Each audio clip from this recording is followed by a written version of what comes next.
terus kita keluar dari rumah kita keluar dari gedung gereja, orang-orang di luar bisa baca Alkitab lewat kelakuan kita.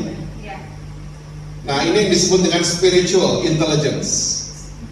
Orang di luar sana nggak punya Alkitab kan? Mungkin mereka tidak baca Alkitab. Yang baca Alkitab kita masih baca Alkitab? Masih ya? Bisa ngegas gitu dong. Kita kan yang baca Alkitab, ya. Nah, dunia di luar sana seharusnya shock lihat kultur yang kita bangun. Seorang chef, dia kalau postingnya cuma lagi baca buku menu, orang-orang nggak mau lihat dia. Seorang chef, ya, dia waktu demonstrasi his cooking skill, baru orang, wow, ternyata resepnya dia hidupin banget. Nah, kita salah posting selama ini. Kita postingnya lagi angkat tangan, lagi doa, segala macam. Orang nggak mau lihat itu. Orang mau lihat kelakuan kita, keputusan yang kita ambil, Yesus terlibat nggak? Sekali lagi, ini yang disebut dengan kecerdasan spiritual.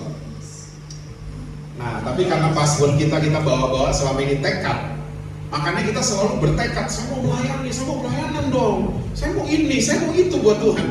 Bagus, bagus. Tapi kita mesti punya pengertian, Yesus telah melayani kita dulu. Makanya orang Kristen yang terlibat pelayanan, ingat ya, pelayanan itu kan bukan cuma di gedung gereja ya. Saudara punya toko, itu saudara lagi melayani Tuhan di toko saudara. Ya, lewat musik, lewat nyanyi, lewat restoran saudara, lewat karir saudara, di marketplace, dimanapun kita berada, kita lagi melayani Tuhan. Oke? Nah, seringkali kita capek sama kehidupan kan? Karena apa? Kita nggak ngerti artinya menerima. Saya ulang, kita seringkali capek melayani keluarga. Saya tulang punggung pak, capek, bla bla bla bla. Saya udah bikin banyak buat gereja itu. Sering dengar nggak gitu-gitu? Di Gajah Mada nggak ada soalnya. Di Jakarta banyak banget kayak gini. Udah memberi, ujung-ujungnya komplain. Ya, abis. Nah, orang yang gagal dalam memberi karena awalnya dia gagal menerima. The best giver are the best receiver. Pemberi yang baik adalah kalau dia terlebih dahulu sudah menerima yang terbaik dari Tuhan Yesus. Iya kan? Nah, karena password kita tekad, kita nggak pernah menerima, maunya memberi. Karena tekad, maunya, saya mau memberi buat Tuhan. Enggak, Tuhan nggak pengen diberi. Tuhan maunya memberi. Dia datang untuk melayani, bukan untuk ambil dari saudara dan saya. Dia mau melayani kita. Yuk lihat cerita yang luar biasa. Yohanes 4 ayat 4 sampai 8. Ini nggak ada tapi. Ya, kita kayak begitu. Nah, kalau saudara baca, saya percaya semua saudara pernah baca Yohanes 4. Mereka terlibat percakapan akhirnya. Dan tiba-tiba Yesus membuka percakapan dengan minta air kan. Oh, ini pasti isu sara merebak pasti ini. Ya kan, ini wanita Samaria pasti, kok minta-minta air, katanya kita anjing atau pasti begitu-begitu pikirannya. Dan wanita ini double minor kan, udah ditolak sama Yahudi, ditolak juga sama komunitas Samaria. Makanya dia ke sumur jam 12 siang. Karena kalau pagi-pagi banyak ibu-ibu dan wartawan infotainment. Dia jadi segar bugar, dia jadi Tuhan. Salah satu kita membuat dia jadi Tuhan kalau kita mempersilahkan dia melayani kita.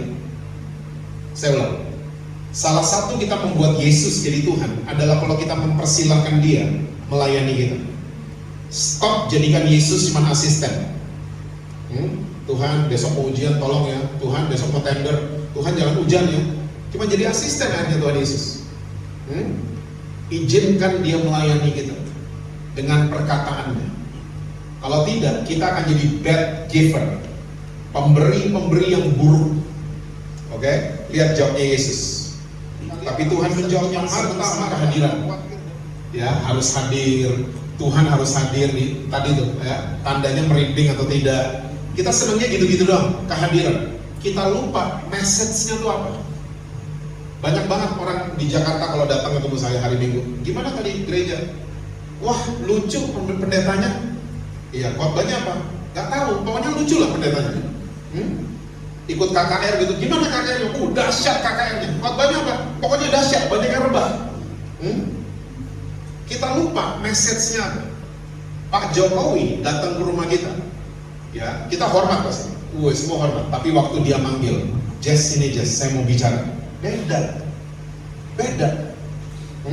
Atau tiba-tiba kita panggil dia dan dia mau bicara sama kita. Beda langsung. Beda, privilege banget. Karena dia mau melayani kita. Beda. Makanya Yesus bilang, apa yang dipilih sama Maria gak akan diambil daripadanya untuk selama-lamanya. Baca nanti. Kita nggak ada waktu membahasnya. Markus 4, perumpamaan tentang penabur. Orang yang menyambut firman. Saudara pernah menyambut seseorang? Kita ada tamu datang, kita pasti dress up. Saya nggak suruh saudara dress up kalau baca Alkitab, tidak. Ya, tapi waktu menyambut firman, orang ini akan berbuah 30, 60, bahkan 100 kali lipat. Banyak orang goreng ayat itu kan, ya, dijadiin duit gitu. Nanti berkatnya 30, 60, 100, aminnya paling kencang semuanya. Enggak, ini berbicara tentang orang yang lagi menyambut firman. Ya, hikmatnya tuh bisa double, bisa 30, 60, 100 kali lipat. Itu hikmat gak bisa diambil daripada kita untuk selama-lamanya. Kreativitas dari Tuhan gak bisa diambil dari kita. Gak pernah ada di YouTube, gak pernah ada di Google. Kalau kita mempersilahkan Yesus melayani kita. Ganti password. Dari tekad jadi telah. Saya akan tutup. Di Matius 3, waktu Yesus mau mulai pelayanan, dia dibaptis. Kita semua tahu cerita ini. Ada suara tiba-tiba yang mengatakan, inilah anakku yang kukasihi. Oke? Nah, terus Matius 4, Yesus puasa, ceritanya begitu. Di ujung-ujung puasanya, dia dicobai sama iblis. Wih, Yesus aja dicobai, apalagi karoseri begini nih. Dan iblis waktu mencobai Yesus, iblis ngomongnya begini, ingat ya saudara, Roh Kudus adalah roh yang kreatif. Iblis tuh gak pernah kreatif. Iblis dari dulu sampai sekarang modusnya ketebak selalu, karena dia gak pernah kreatif.